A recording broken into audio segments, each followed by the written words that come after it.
world? Well, I think right about now is a great time to be talking about tax increment financing reform. Tax increment financing is something you and I have talked about dozens of times, Right. In Ellisville and Shrewsbury and statewide. And with Mike Shannon's announcing that it's closing, and let's let Mike Shannon be one of the faces of TIF reform. As Shannon's is closing. We should say Mike Shannon's Steakhouse. Mike Shannon's restaurant. Mike Shannon's restaurant, which presumably is probably put out of business because of Ballpark Village. Which is heavily subsidized by the taxpayers. Unlike the stadium itself, right, which was only slightly subsidized by taxpayers, Ballpark Village received a very generous tax increment financing package where they don't have to pay all of the taxes they would otherwise pay. A portion of those property and sales taxes they get to keep and reinvest in the development. Whereas their competitors pay the full freight. Which is interesting because Mike Shannon's bought that building, I believe. He moved across Keener Plaza, bought that building, developed that building, and was going great guns through, and I don't believe he got any tax benefits or any TIFs for redeveloping that building.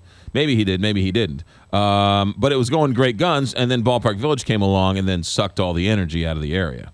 Sucked it all out, and to the extent that it's a new, exciting place, that's great. To the extent that taxpayers gave them an advantage over their competing bars and restaurants downtown, that's wrong. That's a small example, but we've talked about Walmart ad nauseum for the last couple of weeks because of this Rams deal. Do we have any idea as to how beneficial the taxpayers have been to Walmart? We do. Some other people who are supportive of TIF reform at the state level, and we've got high hopes with a new Speaker of the House and new blood, new change in the state House of Representatives, that maybe this is the year that we'll be able to pass subsidy reform and tax increment financing reform. So some people put together some more Walmart-specific numbers, and I don't know if people realize just how much subsidies we give away in Missouri. And now most of this is at the local level, authorized by state law, but the total subsidy for projects in the state of Missouri where Walmart is connected, now not all of this will go to them, but connected, I've seen a number reported of about $287 million in total subsidies. Okay, hold on a second. That hasn't all been given yet. Back up a second. $287 million in the state of Missouri. In the state of Missouri. In the state of Missouri, we as governments, local, state, regional, whatever it may be, has given tax breaks to the tune of over $200 million. Over $200 million. Some people put this together. Now, not all that has been. That is the total authorized subsidy. So some of that might still be being collected and be years down the road. Right. But this is the total collected. And of that, you're talking just a little bit over $100 million, according to this data that I saw from people I trust. Right. About $100 million would sort of be more direct to Walmart.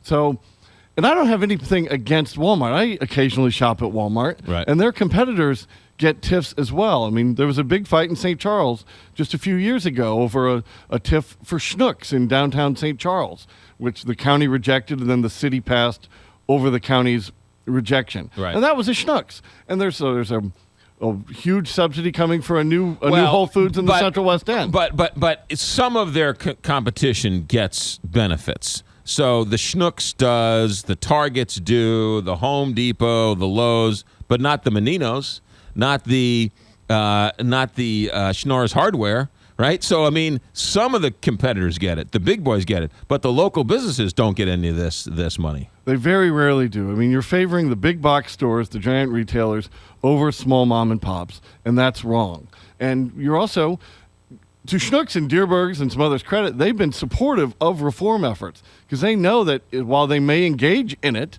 they feel that they have to compete, but they still want to turn down the subsidies, turn off the taxpayer spigot for private enterprise. I mean, if you can give certain projects, as we'll say over and over and over, if you can give certain projects a tax break and say, well, we don't need all the taxes from you, then why can't you just give everybody a smaller tax break and keep the playing field level? It's just wrong the way we're going about economic development in this state, and the statistics are there to prove it. I mean, we are not growing the economy of the state of Missouri. I'm much more cynical than you are. The legislature, the House of Representatives, the Senate, they sure do talk a big game about helping small businesses and sort of leveling the playing field and all that, but they've had years to fix this, and they consistently choose not to fix it.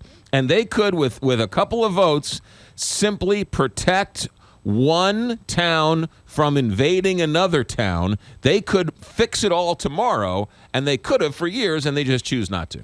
Now, the state Senate has passed tax increment financing reform in the past. So the state Senate hasn't been the roadblock. It's primarily been the state House of Representatives. And this year, with a new speaker, I think if you're out there and you support changes at state law that limit the ability of cities to rate each other, give these subsidies away, lower our tax base around the St. Louis region and the rest of the state, then this is the time for tax increment financing reform so that every business pays an equal rate. If you can't get it done now, after a developer who has benefited millions of dollars by our taxes takes our hometown team and moves them somewhere else, if we can't get it done this year, there's no hope for us. And the state legislature, both the House and the Senate, I think they did an excellent job in trying to fight back against taxpayer subsidies for the Rams. So now let's have them do the right thing here and make changes on taxpayer subsidies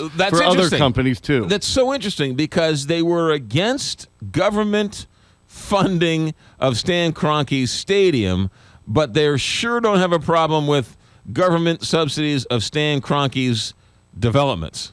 And that's true. I mean, you put it very simply and very accurately there. Right. Now, it's mostly the cities that do it under state law. It's time for the state to change the law because the cities have proven, unfortunately, over and over, that they're, with rare exceptions, not going to have the discipline to watch taxpayer level at the state level, at the city level. So it's time for the state to change the law and say, all right, great, you've done a terrible job at economic development at the local level.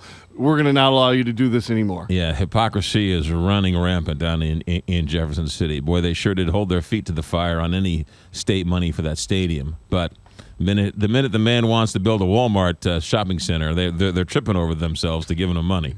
All right, David Stokes, when can we read you? When can we see you? We've got a lot of information up on tax increment financing and how it works, if you're interested in the specifics of the mechanism by which it works, and also a number of ideas on quality reforms at showmeinstitute.org. And we'll be writing a lot this session about some of the various TIF reform proposals in Jefferson City. You got it. And that website again? showmeinstitute.org. David Stokes, have a good day. Thanks, McGraw. 8:45 here, Big 550 KT.